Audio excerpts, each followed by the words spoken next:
కడప జిల్లా బ్రహ్మంగారి మఠం మండల కేంద్రంలోని కాకతీయ కమ్మ అన్నదానం సత్రం నందు స్వర్గీయ నందమూరి తారక రామారావు కాంస్య విగ్రహాన్ని మైదుకూరు శాసనసభ్యులు పుట్టా సుధాకర్ యాదవ్, గుంటూరు నార్త్ శాసనసభ్యులు గళ్ళ మాధవి చేతుల మీదుగా ఆవిష్కరించారు.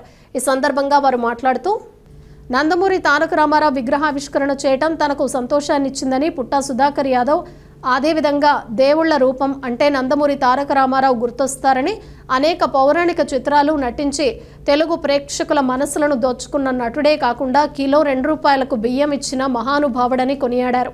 గల్లా మాధవి ఈ సందర్భంగా మాట్లాడుతూ తాను బ్రహ్మంగారి మఠానికి గతంలో తన తండ్రితో పాటు బ్రహ్మంగారి మాల వేసి తన తండ్రి వచ్చేటప్పుడు తనతో పాటు వచ్చారని, అప్పటికి ఇప్పటికీ మఠం చూస్తే పుట్టా సుధాకర్ యాదవ్ చాలా అభివృద్ధి చేశారని, అభివృద్ధిని తెలుగుదేశం పార్టీతోనే సాధ్యమన్నారు.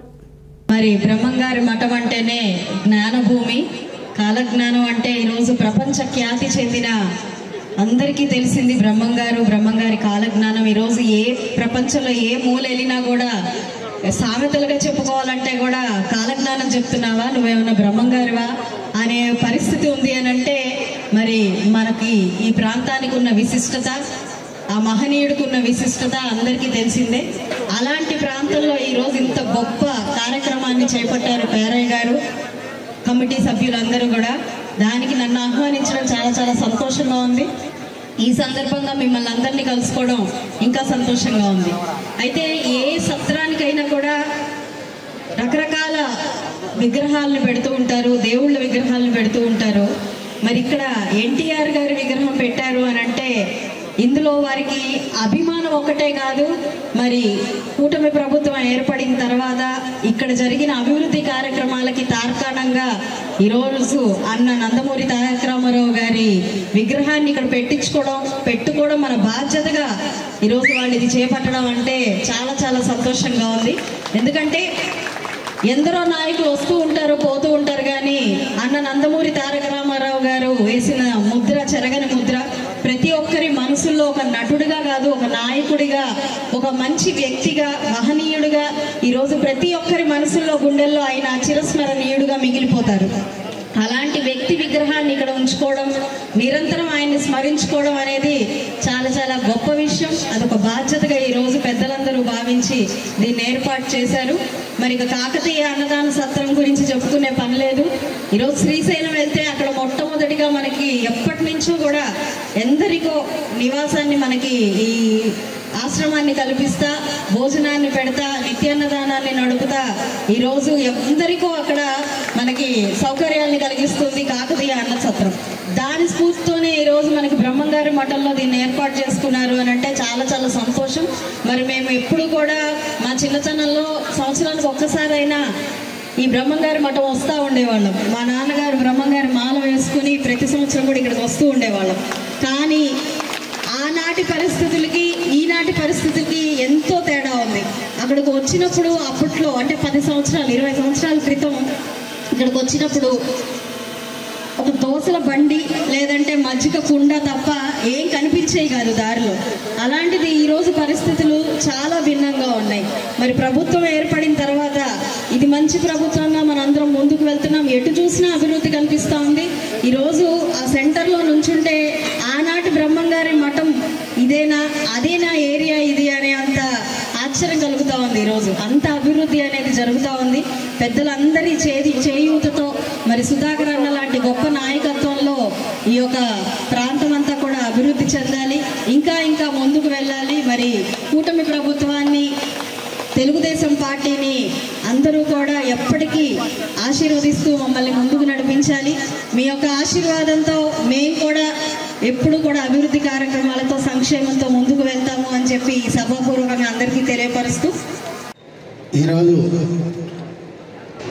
కాకతీయ కమ్మవారి అన్నసత్రంలో నందమూరి తారక రామారావు కాంస్య విగ్రహం ఆవిష్కరణకు వచ్చినటువంటి మన ముఖ్య అతిథి గుంటూరు పశ్చిమ మా తోటి శాసనసభ్యులు గల్లా మాధవ్ గారికి, అదే రకంగా ఈ అన్నదాన సత్రాన్ని భుజాన వేసుకొని నడిపించినటువంటి చేరెడ్డి పీరయ్య గారికి, అదే రకంగా గద్దె కాశయ్య గారికి, ఇంకా వేదిక పైన ఉన్నటువంటి పెద్దలకు, పాత్రికేయులకు, ఇక్కడ వచ్చినటువంటి అన్నదాన సత్ర వచ్చినటువంటి మీకు అందరికీ కూడా అదే రకంగా పాత్రికేయులకు అందరికీ నమస్కారం.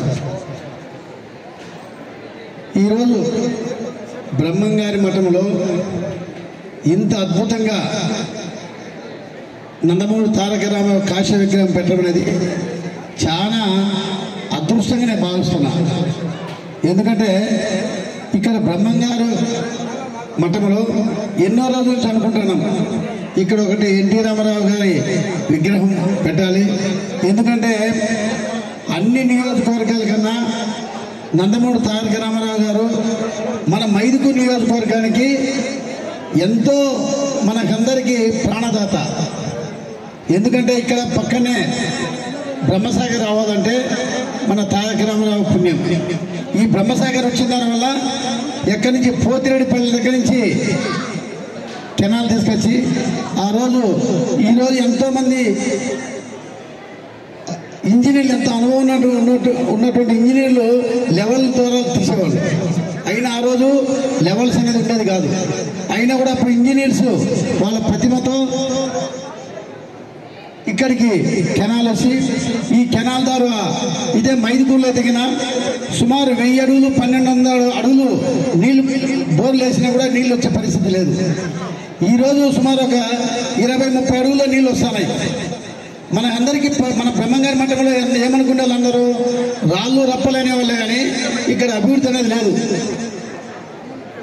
రామారావు గారు ఇక్కడ బ్రహ్మసాగర్ నిర్మించిన తర్వాత ఈరోజు రోజుకి అభివృద్ధి అవుతుంది, బ్రహ్మాండంగా అభివృద్ధి అవుతుంది. ఇదే మేడం గారు చెప్పారు, బ్రహ్మంగారి మఠం ఇంతకుముందు మేము వచ్చినప్పుడు ఎట్లా ఉన్నది, ఈరోజు ఎలా ఉందని చెప్తూ వచ్చారు. ఈ బ్రహ్మంగారి మఠము ఈరోజు ఈ పరిస్థితి ఉన్నది కాదు. ఇంకా రాబోయే రోజుల్లో దీనికి ప్రత్యేకంగా ఒక ప్రసాద్ స్కీమ్ అని చెప్పి సెంట్రల్ గవర్నమెంట్లో మాట్లాడి దానికి అప్రూవల్ తీసుకుంటున్నాం. దీనికోసం ఎంతైతే అని చెప్పి అందరి సమక్షంలో మన డిపిఆర్ ప్లానింగ్ చేశాం. దాని ప్రకారంగా డిపిఆర్ తయారవుతుంది. నవంబర్ 1st వీక్లో ఆ డిపిఆర్ ఒక లెవెల్కి వస్తుంది. ఆ డిపిఆర్ వచ్చిన తర్వాత ఆ డిపిఆర్ను మన స్టేట్ గవర్నమెంట్ నుంచి సెంట్రల్ గవర్నమెంట్ తీసుకుపోతే ఖచ్చితంగా అప్రూవల్ వచ్చిన తర్వాత దీని ఈ 2-3 సంవత్సరాలు ఇంకా దీని రూపురేఖలు విపరీతంగా మారి బ్రహ్మాండంగా అభివృద్ధి అవుతుందని చెప్పి ఈ సందర్భంగా మీకు అందరూ తెలియజేసుకుంటున్నా.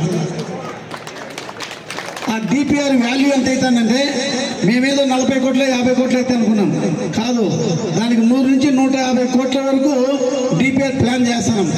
ఆ 150 కోట్లు ప్రపోజల్ పంపిస్తే సెంట్రల్ గవర్నమెంట్ ఎంత అప్రూవ్ మినిమం 100 కోట్లైనా మనకు అప్రూవ్ చేస్తామని చెప్పి మేము ఆశిస్తున్నాం.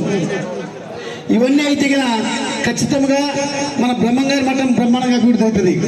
ఖచ్చితంగా ఈ బ్రహ్మంగారి మఠానికి మన శాసనసభ్యులు గల్లా మాధవ్ గారు ఇంత దూరం సుమారు ఒక గుంటూరు నుంచి ఇంత దూరం వచ్చి పోయిందంటే మా అదృష్టంగా మేము భావిస్తున్నాం. నిజంగా రావడం కూడా ఈ కమ్మవారి సత్రంకి ఒక అదృష్టంగా నేను భావిస్తానని చెప్పి సందర్భంగా తెలియజేసుకుంటున్నా. ఈరోజు చెప్పడం కాదు, ఒక కమ్మవారి సత్రము ఇంత అద్భుతంగా నిర్మించి దీనికి ఊరు చెప్పేది విషయం కాదు, వెనకాల ఎంతో శ్రమ ఉంది. ఆ శ్రమ ఉంది కాబట్టి ఈరోజు ఇంత అద్భుతంగా తయారైంది. ఇటువంటి చిత్రము ఇటువంటి సుమారు 10.5 అడుగు ఎత్తులో మొన్ననే మైదుకూరులో కూడా ఒకటి ఎన్టీ రామారావు విగ్రహం ఓపెన్ చేశాం. ఈరోజు మైదుకూరు నియోజకవర్గంలో ఈ 2వ ఎన్టీఆర్ విగ్రహం. ఈ విగ్రహానికి ఎంతో దీని వెనక ఉండి సుమారు 3 సంవత్సరాలు దీనికి కష్టపడి దీనికోసం అహర్నిశ శ్రమించి దీనికి ప్రత్యేకంగా ఎన్టీ రామారావు విగ్రహం పెట్టిన తర్వాత దీనికి ఒక గోపురం కూడా కట్టారు. ఇది చాలా అద్భుతంగా ఉంది, ఎక్కడ లేదు. ఎక్కడ చూసినప్పుడు ఎన్టీ రామారావు విగ్రహం కింద మా ప్లానింగ్ ఉండేది. అయినా ఈ గోపురము ఒక కొత్త రకంగా నిర్మించడం అనేది చాలా గర్వంగా ఉందని చెప్పి సందర్భంగా తెలియజేసుకుంటున్నా. ఇంకా ముఖ్యంగా మన ఎన్టీ రామారావు గారు తారక రామారావు గారి గురించి చెప్పాలంటే మన అందరికి ఎన్నో విషయాలు తెలుసు. అంటే రామారావు గారు లేకుంటే మనమందరూ ఉండేవాళ్ళం కాదు. మనకు అసలు రాజకీయ భిక్ష పెట్టిందే తారక రామారావు గారు. బీసీలకు ఒక అత్యున్నతమైన స్థానం ఇచ్చిందే తారక రామారావు గారు. తారక రామారావు గారు ఎన్నో సినిమాల్లో ఆయన చిన్నప్పటి నుంచి కూడా ఎన్నో సినిమాలు తీసి ప్రఖ్యాతిగాంచినటువంటి నాయకుడు ఎవరంటే మన తారక రామారావు గారు. ఎవరు ఎక్కడ చూసినా ఒక రాముడి రూపం చూస్తే ప్రత్యక్ష రాముడే కనబడిపోతాడు, రావణాసుర రూపం చూస్తే రావణాసురుడు ఉన్నట్టే ఉంటాడు, ఒక కృష్ణ రూపం చూస్తే కృష్ణ దిగుచ్చేది కనబడతాడు. ఇటువంటి అవతారాలు చేసేటువంటి ఇటువంటి మహోన్నతమైన నాయకుడు ఇండియాలో ఎక్కడ లేడని చెప్పి ఈ సందర్భంగా మీకు అందరికీ తెలియజేసుకుంటున్నాం. ఆ రోజు 1983లో పార్టీ స్థాపించి ఓన్లీ 9 నెలల్లోనే గవర్నమెంట్ తేడం, ఆ ఘనత వేరే వాళ్ళకి ఎవరికి దక్కదు.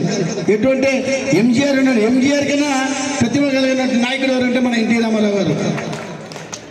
ఈరోజు మన అందరం కూడా ఈ రాజకీయంలో ఒక బీసీలకు గుర్తింపు వచ్చి బీసీలకు ఎదిగేదలు తీసుకొచ్చి బీసీలకు తెలుగుదేశం పార్టీ ఒక అండగా చూపించేటువంటి నాయకుడు ఎవరంటే మన ఎన్టీ రామారావు అని చెప్పి సందర్భంగా మీకు తెలియజేసుకుంటున్నాం. మన ఎన్టీ రామారావు వచ్చిన తర్వాత బడుగు బలహీన వర్గాలకు అండగా ఉండి 2 కిలో బియ్యం ఆ రోజే ఆయన మహానుభావుడు ఇచ్చారు. అది ఇప్పుడు కూడా కంటిన్యూ జరుగుతుంది. ఒక బియ్యం ఒకటే కాదు, ఒక రకంగా ఆ రోజు గృహాలు కానీ ఇల్లు ఉండేది కాదు మన అందరికీ, ఎంతో మందికి ఆ రోజు గృహాలు ఇప్పించారు. అదే రకంగా తెలుగు పథకం కానీ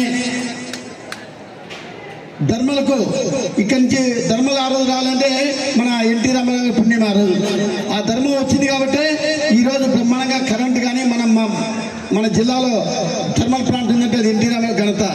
ఇంకా ఒకటి కాదు, ఎన్టీ రామారావు లేకుంటే మనందరికీ రాజకీయం లేదు అసలు. ఆ రోజు కాంగ్రెస్ ప్రభుత్వం ఉంది, కాంగ్రెస్ ప్రభుత్వం ఏకపక్షంగా నడిచిపోతుంది. అటువంటి కాంగ్రెస్ ప్రభుత్వాన్ని 9 నెలల గద్దె నుంచి మన ఎన్టీ రామారావు రోజు స్థాపించి ఈ రోజుకు సుమారు ఒక 47 సంవత్సరాలైనా కూడా బ్రహ్మాండ తెలుగుదేశం పార్టీ ముందుకు పోతుంది. ఈ పార్టీలో ఎంతో మంది బడుగు బలహీన వర్గాలు అభివృద్ధి అయింది. ఎక్కడ కానీ ఇండియాలో ఇన్ని సంవత్సరాలు ఏకంగా ఉన్నటువంటి పార్టీ ఎక్కడ లేదు. మన తెలుగుదేశం పార్టీ ఒక క్రమశిక్షణ, ఒక పద్ధతి, ఒక సిస్టమేటిక్ నడుపుతున్న నాయకుడు ఎన్టీ రామారావు అయితే ఆ అనుసంధానంలో మన చంద్రబాబు నాయుడు గారు తీసుకొచ్చి బ్రహ్మాండ డెవలప్ చేసుకుని పోతాడు. మన బ్రహ్మంగారి మఠం చూస్తే ఎంతో వెనుకబడిపోయినటువంటి ప్రాంతం. ఈ ప్రాంతంలో ఇటువంటి కాకతీయ కమ్మ అన్నదాన సత్రం అనేది మన అందరూ అదృష్టంగా. నిజంగా నేను కూడా ఎప్పుడు చూడలే, ఈ ఏరియాకి ఎప్పుడో వచ్చే ఇంత అద్భుతంగా నేను చూడలే, ఇంత ప్రతిష్టంగా. అయినా కూడా చాలా అద్భుతంగా చాలా బ్రహ్మాండంగా కట్టి ఒక సంఘానికి, ఎందుకంటే మన మఠంలో అన్ని సంఘాలకి అన్ని అన్నసత్రాలు ఉన్నాయి. దీనికి సుమారు 30